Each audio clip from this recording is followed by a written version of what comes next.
மாயா வினோத பரதேசி. எழுதியவர் வடுவூர் கே. துரைசாமி ஐயங்கார். பாகம் 2. அதிகாரம் 10. சோபனப்பெண். பகுதி 2.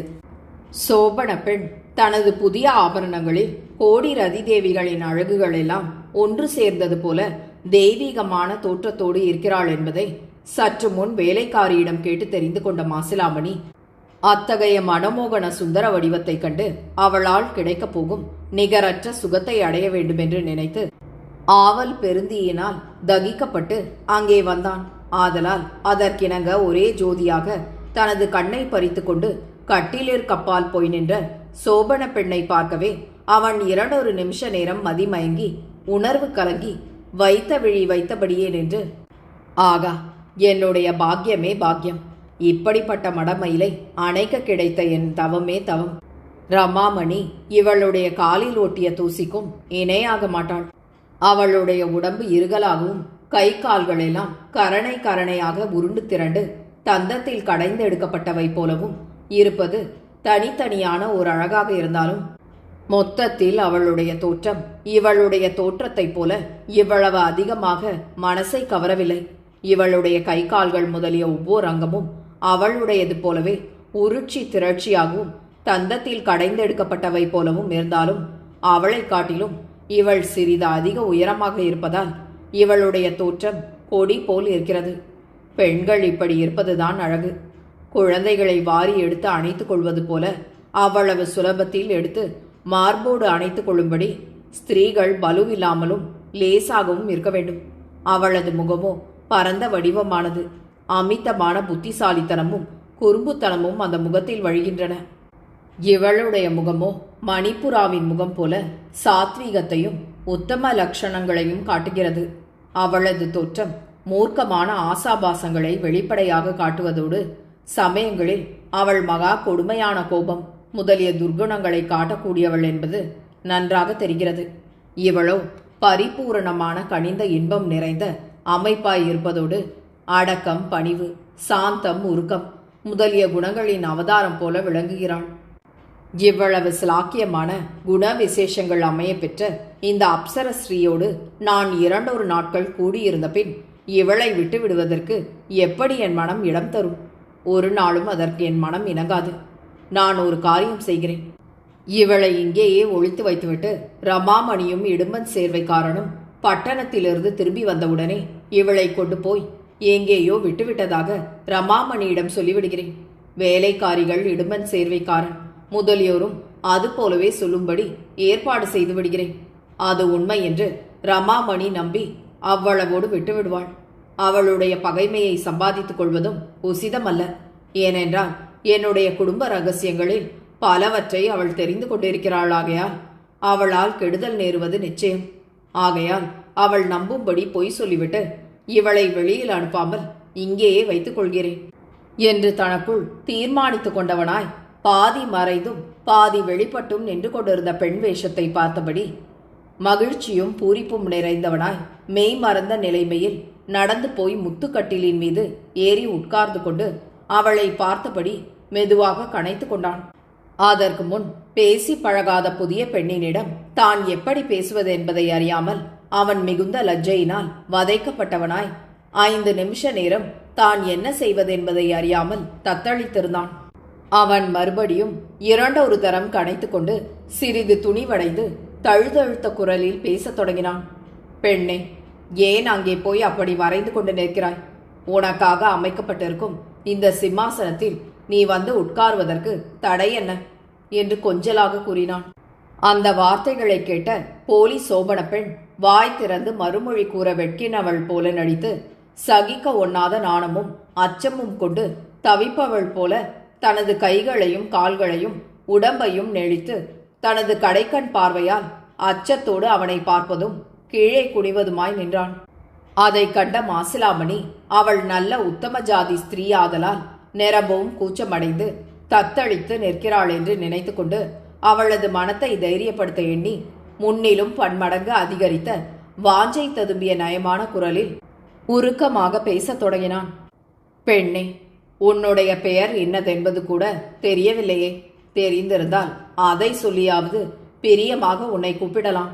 அதுவும் தெரியவில்லை. நான் உன்னை வேறு எவ்விதமாக கூப்பிட்டால் நீ பேசுவாய் என்பதும் தெரியவில்லை. உன்னை நான் சாதாரணமாக பெண்ணே என்று கூப்பிடுகிறேனே என்று கோபமாயிருக்குமோ? அப்படியானால் உன்னை கண்ணே என்று கூப்பிடுகிறேன். ஏ கண்ணே, என் இரு கண்மணியே, எங்கே இப்படி வா. வந்து என் பக்கத்தில் உட்கார்ந்து கொண்டு உன் முகத்தை எனக்கு காட்டு. தூரத்திலிருந்து உன் முகத்தை பார்க்கும்போதே என் உள்ளம் பூரிக்கிறது, என் தேகம் பரவசம் அடைகிறது. என் பக்கத்தில் நீ வந்து உட்கார்ந்து உன் முகத்தை காட்டுவாயானால் அதை பார்த்த உடனே என் கலியெல்லாம் நீங்கிவிடும் என்பது திண்ணம். தாமரை இதழ் போல மிருதுவாக இருக்கும் உன்னுடைய தேகம் என் மேல் படுமானால் நான் உடனே சாயுஜ பதவியை அடைந்தவன் போல ஆவது நிச்சயம். நான் இதற்கு முன் பழகாத புது மனிதனாயிற்றே என்றும் நான் எப்படிப்பட்ட குணமுடைய மனிதனோ என்றும் நீ ஒருவேளை பயப்படுகிறாய் போலிருக்கிறது. நீ எதை பற்றியும் பயப்படவே தேவையில்லை. என்னை நீ இனி உன்னுடைய அடிமை போலவே எண்ணிக்கொள்ளலாம். நீ காலால் இடும் வேலையை நான் தலையால் செய்ய காத்திருக்கிறேன். இனி நீயே என்னுடைய எஜமானி. என்னுடைய அபாரமான சம்பத்து முழுவதற்கும் இனி நீயே உரியவள். என் உடல், பொருள், ஆவி ஆகிய மூன்றையும் நான் இந்த நிமிஷம் முதல் உனக்கே கொடுத்துவிட்டேன். கண்ணே, வா. இப்படி நேரமாகிறது. சரியாக 8 மணிக்கு முகூர்த்த காலம் வருகிறதென்று புரோகிதர் சொல்லியிருக்கிறார். இது நம்முடைய ஆயுசு காலம் முழுவதையும் பாதிக்கக்கூடிய மகா புனிதமான காரியம். நல்ல காலம் தவறும்படி நாம் விட்டுவிடக்கூடாது. என்ன ஆச்சரியம்! என் மனசை விட்டு நான் இவ்வளவு தூரம் பேசியதை கேட்டும் நீ இன்னமும் வெட்கப்படுகிறாயே. கண்ணே, கண்மணியே, 7:30 மணிக்கே நீ இங்கே வந்து விட்டாய் என்று நான் வேலைக்காரியிடத்திலிருந்து தெரிந்து கொண்டேன். அது முதல் நீ நிற்கிறாய் போலிருக்கிறதே. வெகு நேரமாய் நிற்பதனால் உன்னுடைய உடம்பு தள்ளாடி தவிக்கிறது, நன்றாய் தெரிகிறது. கால் கடுக்க நீ நிற்பதை பார்க்க பார்க்க என் மனசிற்கு கொஞ்சமும் தாழவில்லை. உன் உடம்பு தவித்து தடுமாறுவதை பார்க்க என் உயிரே துடிக்கிறது. நின்றது போதும், வா. இப்படி என் தங்கமே, ஏன் இப்படி மௌனம் சாதித்து என்னை உயிரோடு கொள்கிறாய்? நீ மாதிரி மர்மம் பாராட்டி நிற்கும் ஒவ்வொரு நொடி பொழுதும் ஒவ்வொரு கொடிய தேள் கொட்டுவது போல அவ்வளவு வேதனையாக இருக்கிறது. என் கட்டி கரும்பே, என் கற்கண்டே, வா. இப்படி நேரமாகிறது என்ற அனலீடு மெழுகு போல உருகி பணிவாக கூறினான். மாசிலாமணி கூறிய காதல் கனிமொழிகளை கேட்ட கந்தசாமி அப்புறம் திரும்பியபடி தனக்குள்ளாகவே நகைத்து, மகா அயோக்கிய சிகாமணியாகிய இவன் உண்மை போல எவ்வளவு உருக்கமாகவும் குழைவாகவும் பேசுகிறான். அறியாத பெண் எவளாவது வந்து இவனிடம் அகப்பட்டு கொண்டால் அவளை கொஞ்ச காலத்திற்கு தன்னுடைய வலையில் சிக்க வைப்பதற்கு இவன் இப்படிப்பட்ட தந்திரமெல்லாம் செய்து அவளை ஒரு நிமிஷத்தில் ஏமாற்றி விடுவான் அல்லவா? மற்ற பெண் பிள்ளை எவளுடைய முகத்திலும் இல்லாத அபூர்வமான லக்ஷ்மி விலாசம் என்னுடைய முகத்தில் இருக்கிறதாம். அதை காண இவனுடைய கலியே தீர்ந்து விட்டதாம். இனி நான் இவனுக்கு எஜமானியாம். இவன் இனி என்னுடைய அடிமையாம். இவனுடைய உடல், பொருள், ஆவி ஆகிய மூன்றையும் எனக்கே அர்ப்பணம் செய்து விட்டானாம்.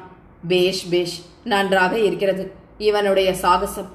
இவன் சொல்லும் வார்த்தைகளையெல்லாம் தண்ணீரின் மேலேதான் எழுதி வைக்க வேண்டும்.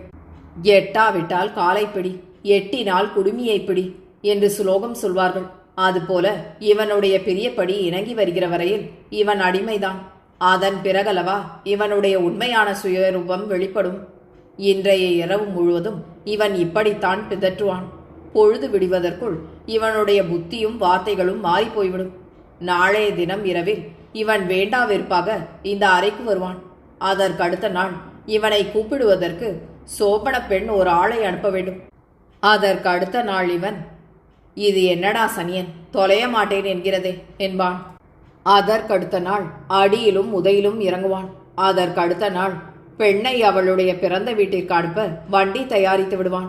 இவனுடைய குணமும் சபல புத்தியும் உலக பிரசித்தமானவைதானே.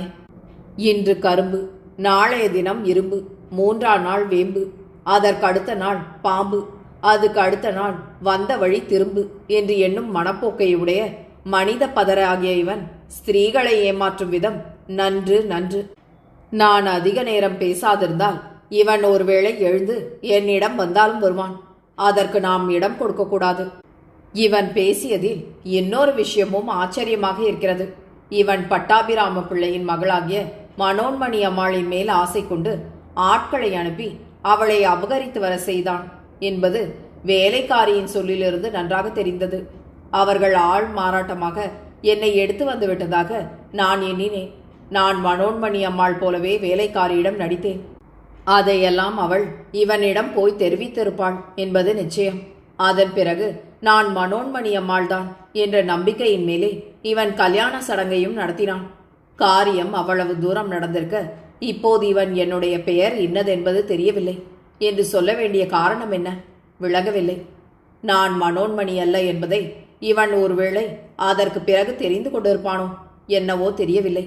இருக்கட்டும், இவனோடு தந்திரமாக பேசி இவன் என்னை யார் என்று எண்ணிக்கொண்டிருக்கிறான் என்பதை அறிந்து கொள்வதோடு இவனுக்கு நல்ல புத்தி கற்பித்து வைக்கிறேன் என்று தீர்மானித்துக் கொண்டு அப்போதும் உத்தம ஜாதி ஸ்திரீயின் தோற்றத்திற்கு சிறிதும் பழுதில்லாமல் காணப்பட்டு மெதுவாக தனது முகத்தை சிறிதளவு நிமிர்த்தி அவனது முகத்தை பார்த்து வசீகரமாக புன்னகை செய்துவிட்டு மறுபடி தனது முகத்தை கீழே தாழ்த்தி கொண்டான்.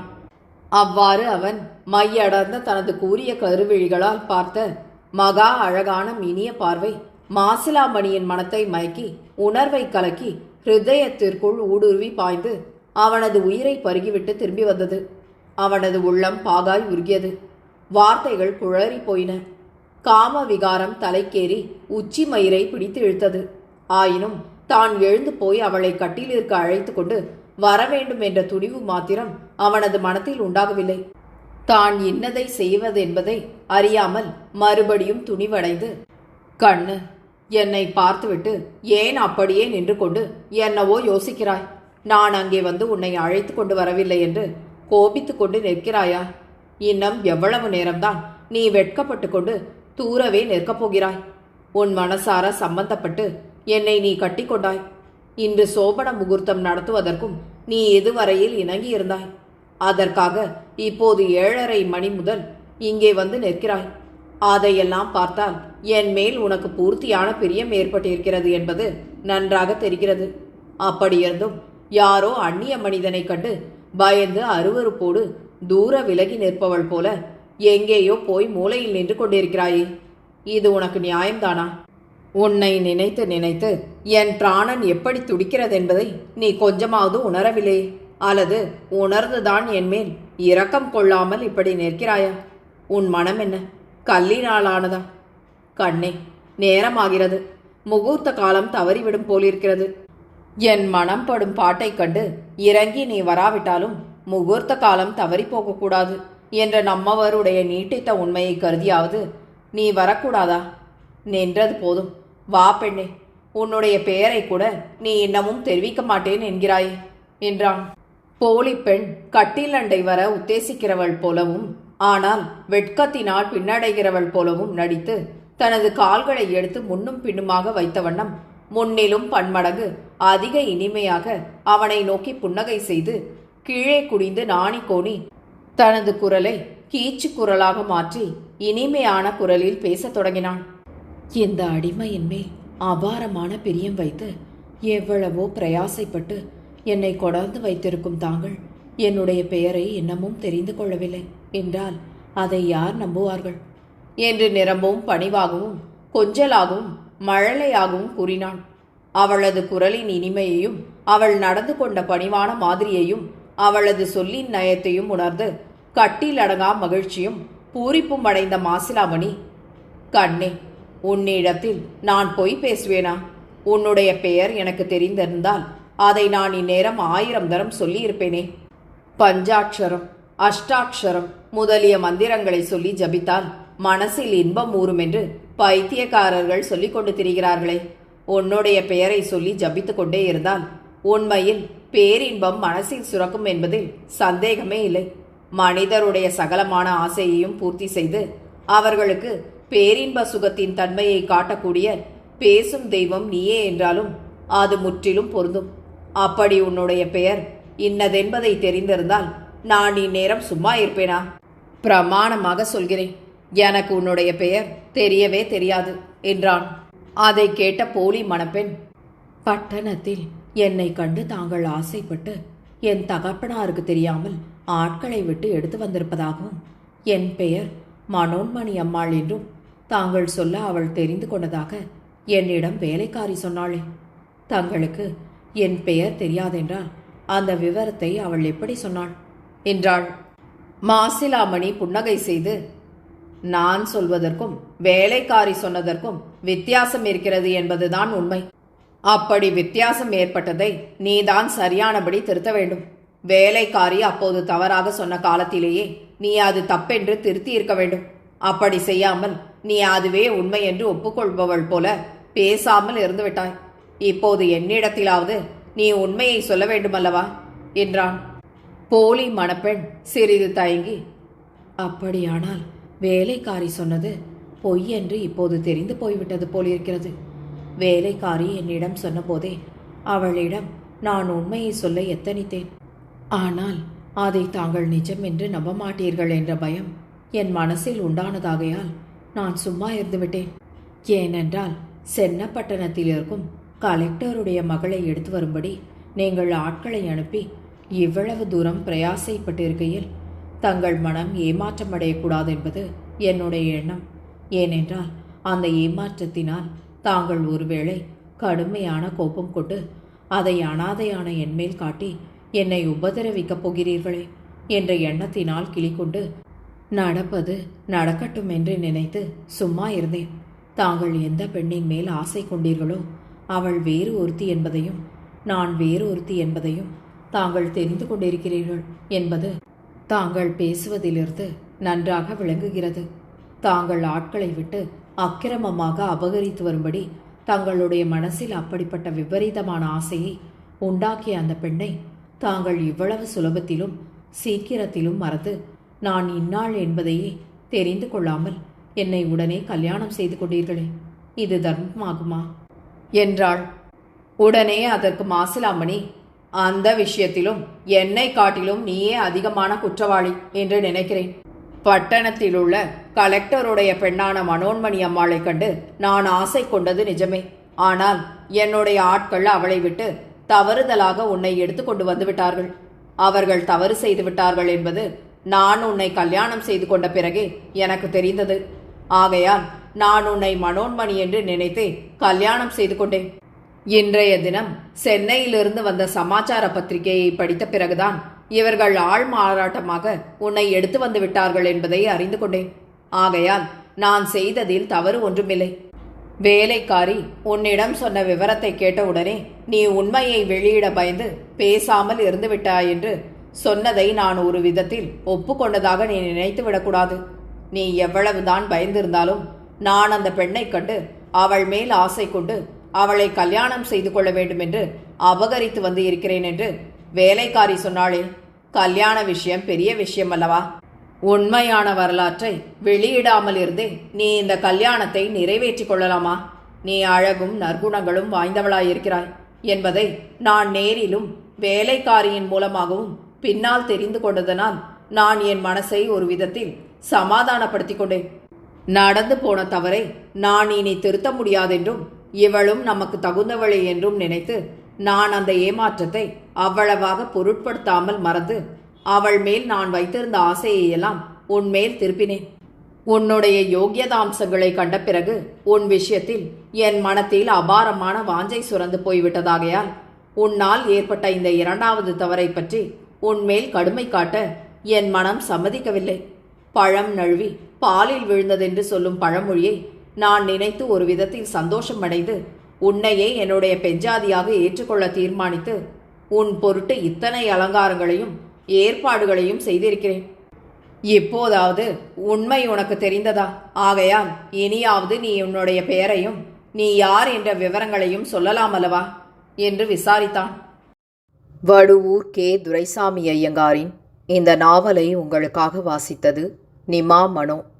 கேட்டு மகிழ்ந்து விரும்பி பகிர்ந்து பதிவு செய்யவும். நன்றி.